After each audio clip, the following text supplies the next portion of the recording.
Bilang, Put, kita bikin orang yang bikin jadi parno kemana-mana yuk. Kan sekarang lagi trennya yoga. Kita pakai tangan-tangan yoga aja. Wah, jahat lu mas, takut lagi.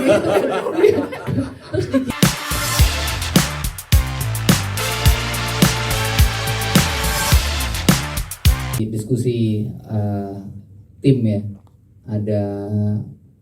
ada tim internal, ada tim eksternal dari Visinema yang kita waktu itu hire untuk ngembangin cerita tentang sekte ini gitu. Terus habis itu bikin skrip mungkin kalau nggak salah 4-5 bulan gitu ya nulisnya, dan beberapa kali ganti penulis sampai akhirnya saya, Ipang dan Ivan yang menyelesaikan Ivan Ismail dan Irfan Ramli yang akhirnya menyelesaikan skrip ini.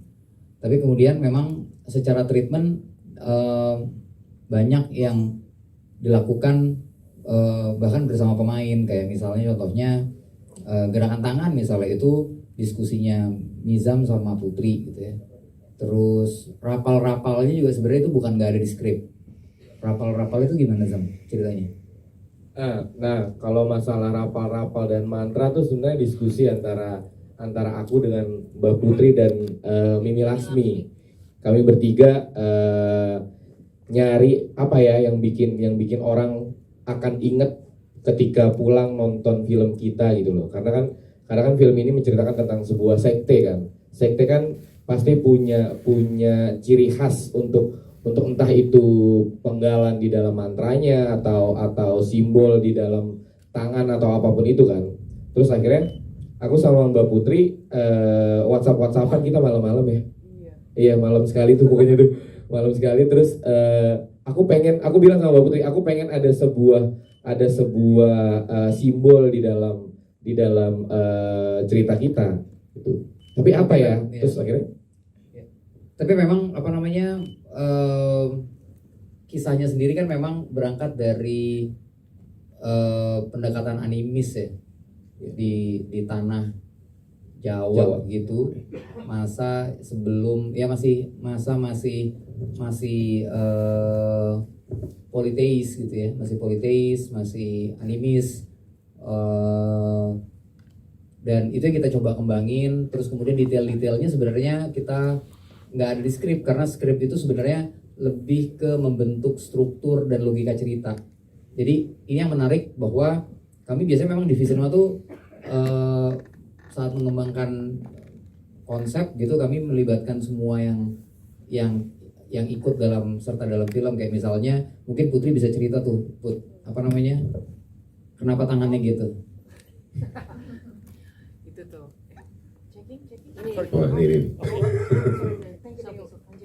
Checking. cek. Oke. Iya, itu awalnya bilang, Put, kita bikin orang yang bikin jadi parno kemana-mana yuk. Kan sekarang lagi trennya yoga. Kita pakai tangan-tangan yoga aja. Wah, jahat lu mas, takut lagi. Terus dikirimin lah semua gaya tangan. Siapa yang yoga di sini? Angkat tangan. Enggak. Oke, enggak sempet, berat ya. Ada masa di mana yoga tuh lagi hits banget tuh. Itu masa-masa syuting kita. Nah, ada serangkaian gerakan tangan yang terkait dengan cakra dan segala macam yang dikirimkan sama Mas Nizam. Terus tiba-tiba dari semuanya, aduh banyak banget yang mana ya. Ada satu yang catch my attention, yang ternyata dirimu juga, yang menariknya ternyata juga ada di, karena udah nonton nggak apa-apa ya Mas ya. Yang menariknya juga ada di dindingnya Nathan. Bentuknya adalah mudra. Bentuknya begini. Ya sebenarnya artinya bagus ya, kita jadi kagak. Artinya, nah kalau aku lupa arti aslinya apa, tapi kita jadi kayak kebalikannya. Kita bikin jadi minta terus yang nggak pernah selesai. Terima gini terus kan. Nah itulah yang tadinya pikirannya sih itu yang kita mau kasih. Dan waktu itu kan waktu bikin kayaknya gerakannya gini aja keren nih mas gitu. Dari kita bikin di atas, terus habis itu kayaknya kalau ditaruh di bawah nih keren bisa, terus matanya gitu kan. kerotot gitu ya. Terus di antara mata, oh keren tuh mas gitu. Terus kan direkami videonya, dikirimin ke Mas Nizam ya kan. Terus besoknya dia cerita, Put, nih lihat ya Put. Udah di lokasi nih. ternyata dimasukin ke dalam deck. Sementara Mas kalau misalkan dimasukin ke deck boleh kali gue ganti baju gitu ya, itu pakai daster warna pink ya kan di rumah gitu. Ya Allah, tapi ya begitulah menurutku. Ini salah satu proses kreatif yang menarik banget sih sebenarnya teman-teman. Dan bukan hanya aku, kayak misalnya Cheryl juga punya temuan dari hal yang dia benci banget, malah dia pakai jadi bagian dari karakternya. Kayak gigit kuku tuh, ya kukunya habis makanya diwarnain nih.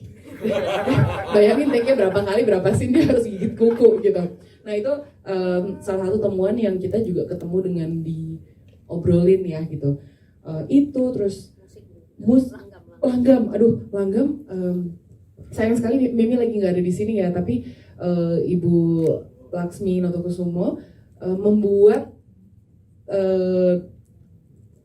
lirik yang memang ini tailor made untuk filmnya. Jadi kalau ada teman-teman yang bisa bahasa Jawa, ada yang mengerti, tadi pasti akan merinding gitu karena wah ceritanya nih gitu. Teksnya tuh sangat bercerita, sangat punya arti dan motivasi, dan bahkan ada latar belakang serta motivasi tokoh yang ditemukan melalui cerita tadi. Jadi kalau misalkan kalian nonton lagi dan nanti tahu artinya gitu ya, nanti akan menemukan hal baru lagi soal filmnya. Salah satu yang aku suka banget memang yang Mimi bikin yang dinyanyikan Rosa. Itu kayak never enough versinya kita. Teksnya gimana? How to explain it? Kayak pokoknya gue kasih semuanya demi kesejahteraan, penampilan yang cantik gitu kan, selamanya gitu. Mungkin pertanyaannya gitu. Jadi sebenarnya Rosa sama Jeffrey umur berapa? Iya benar. Iya kan? Itu pertanyaannya ya. Itu pertanyaannya. Iya betul juga. Tapi pertanyaan saya sebenarnya gini sih, kalau misalnya teman-teman media jadi penasaran tadi apa sih lagunya gimana, ya udah tanggal 22 Desember nonton lagi, ya kan, Nonton dimatiin gitu. Enggak, sebenarnya tadi ada yang mau ditambahkan? Aman? Oke.